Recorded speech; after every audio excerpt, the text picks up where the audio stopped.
ಸಿಲಾರ್ಕೋಟ ಸರ್ಕಾರಿ ಹಿರಿಯ ಪ್ರಾಥಮಿಕ ಶಾಲೆಯಲ್ಲಿ ಸಂಭ್ರಮದ ಗಣರಾಜ್ಯೋತ್ಸವ. ಸೇಡಂ ತಾಲೂಕಿನ ಸಿಲಾರ್ಕೋಟ್ ಗ್ರಾಮದ ಸರ್ಕಾರಿ ಹಿರಿಯ ಪ್ರಾಥಮಿಕ ಶಾಲೆಯಲ್ಲಿ ಸಂಭ್ರಮದ ಗಣರಾಜ್ಯೋತ್ಸವ ದಿನ ಆಚರಣೆ ಮಾಡಲಾಯಿತು. ಈ ಕಾರ್ಯಕ್ರಮದಲ್ಲಿ ಗ್ರಾಮ ಪಂಚಾಯಿತಿ ಉಪಾಧ್ಯಕ್ಷರಾದ ಡಾಕ್ಟರ್ ಮಧುಸೂದನ್ ರೆಡ್ಡಿ ಪಾಟೀಲ್ ಅವರು ಭಾಗವಹಿಸಿ ಭಾರತದ ಸಂವಿಧಾನ ಕುರಿತು ಮಕ್ಕಳಿಗೆ ಮಾಹಿತಿ ನೀಡಿದರು. ಈ ಸಮಾರಂಭದಲ್ಲಿ ಶಾಲಾ ಮಕ್ಕಳು ದೇಶಭಕ್ತಿ ಗೀತೆಗಳಿಗೆ ಅದ್ಭುತವಾದ ನೃತ್ಯ ಪ್ರದರ್ಶನ ಮಾಡಿ ಆನಂದಿಸಿದರು. ಈ ಸಂದರ್ಭದಲ್ಲಿ ರಿಬ್ಬನ್ಪಲ್ಲಿ ಸಿಆರ್ಪಿ ಸಾಯಬಣ್ಣ ಪೂಜಾರಿ, ಶಾಲೆಯ ಮುಖ್ಯ ಗುರುಗಳಾದ ಪುಷ್ಪ, ಹಿರಿಯ ಶಿಕ್ಷಕರಾದ ರಮೇಶ್, ಸಹ ಶಿಕ್ಷಕರಾದ ಅಮೃತ್ ಪಾಟೀಲ್, ಶಾಲೆಯ ಎಸ್ಡಿಎಂಸಿ ಅಧ್ಯಕ್ಷರು ಮತ್ತು ಸದಸ್ಯರು, ಅತಿಥಿ ಶಿಕ್ಷಕರು ಹಾಗೂ ಶಾಲಾ ಮಕ್ಕಳು ಭಾಗಿಯಾಗಿದ್ದರು. ಇದು ಭಾರತದ ರಾಷ್ಟ್ರೀಯ ಹಬ್ಬವಾಗಿದೆ. ನಮ್ಮ ಸಂವಿಧಾನವು ಜನವರಿ 26, 1950 ಜಾರಿಗೆ ಬಂದಿತ್ತು.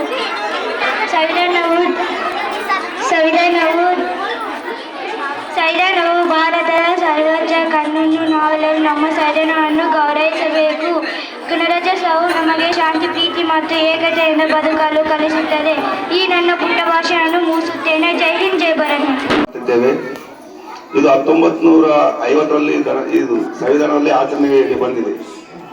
ನಾವು ನಮ್ಮ ದೇಶದಲ್ಲಿ ಯಾವ ರೀತಿ ಇರಬೇಕು, ಯಾವ ರೀತಿ ಜೀವನ ನಡೆಸಬೇಕು, ತಪ್ಪು ಮಾಡಿದ್ರೆ ಏನ್ ಮಾಡ್ತಾರೋ ಅದಕ್ಕೊಂದು ಬದ್ಧವಾಗಿ ಎಲ್ಲರೂ ಸರ್ದಾರ್ ವಲ್ಲಭಾಯ್ ಪಟೇಲ್, ಜವಾಹರ್ಲಾಲ್ ನೆಹರು ಮತ್ತು ಮಹಾತ್ಮ ಗಾಂಧಿ ಸ್ವತಂತ್ರ ಸಿಕ್ಕಿದ ನಂತರ ನಮ್ಮ ದೇಶದ ಭವಿಷ್ಯತ್ತು ಹೇಗಿರಬೇಕು, ಯಾವ ರೀತಿ ನಡೆಯಬೇಕು, ಮುಂದಿನ ದಿನಗಳಲ್ಲಿ ಯಾವ ರೀತಿ ನಾವು ಇರಬೇಕು ಅನ್ನೋದೊಂದು ಪುಸ್ತಕವನ್ನು ಡಾಕ್ಟರ್ ಅಂಬೇಡ್ಕರ್ ಅವರ ಹತ್ರ ಬಂದು ಹೇಳಿದ ನಂತರ ಅಂಬೇಡ್ಕರ್ ಅವರೊಂದು ಸಂವಿಧಾನ. Bureau report Venkatappa K Sugal, Bharat Vaibhav news, Sedam.